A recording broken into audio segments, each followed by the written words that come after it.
Hi guys, this is Imperio. Welcome to my tutorial on how to grow sugarcane.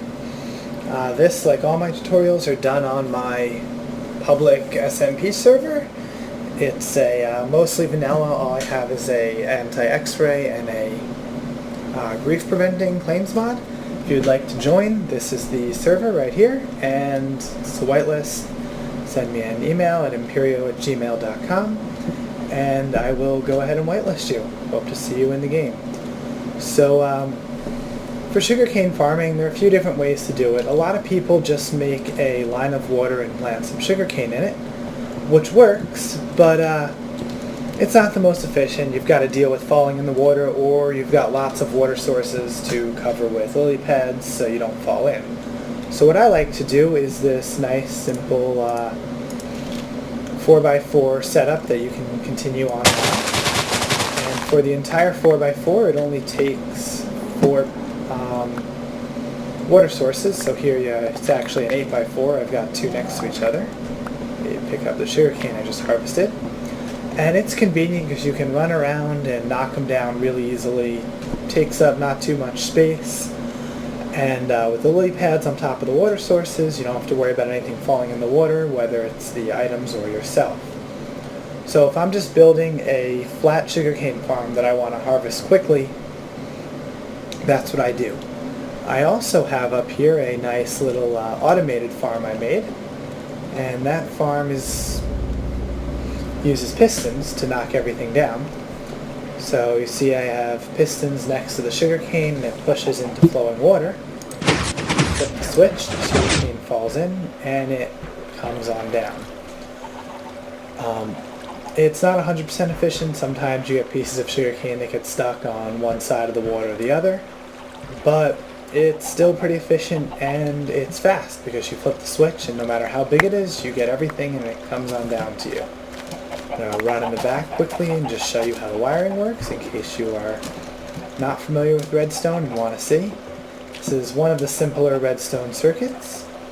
The switch is underneath, the lever is underneath the block I'm standing on. So when you flip it, it powers this block and the redstone circuit goes on. The 2 easy ways to power a piston, you either have redstone going over the block next to it, so this line will activate the bottom pistons but not the top pistons. Or if you have a block above the piston with redstone on it, that will also power the pistons, so the top wire is powering the top line of pistons. You could also use repeaters. It's a little more expensive. This is a survival server, so I like to be efficient. So I just send the wire across. The other issue you're going to run into is redstone will only travel 16 blocks along wire, so you're going to need some repeaters and maybe some creative spin-arounds to power the blocks correctly to make sure that all the pistons are actually being activated and the circuit's continuing on. So that's pretty much it. It continues around the bends to get all these different circuits. And it gives me a fair bit of sugarcane. When I started, I had almost a stack. So I got just over a stack out of it, and if you notice, it was only half grown, because I was just showing for the tutorial. Usually I wait till it's completely grown up. And to make sure that everything flows through, this is an 8-long stretch of water. So every single block is flowing water, and it falls into this source. Same thing here, same thing here. And, oh yeah, I have this one water source here because you notice this space of block doesn't actually have any water flowing into it because that flow ends here. So this is just to irrigate that one block. Gave me 1 extra cane in the building I had set up.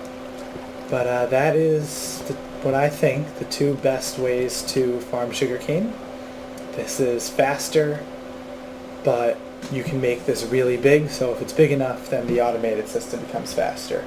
Hope you enjoyed this tutorial. I've got plenty more up on my YouTube channel, along with information for joining my server if you'd like to come in. Have a good one.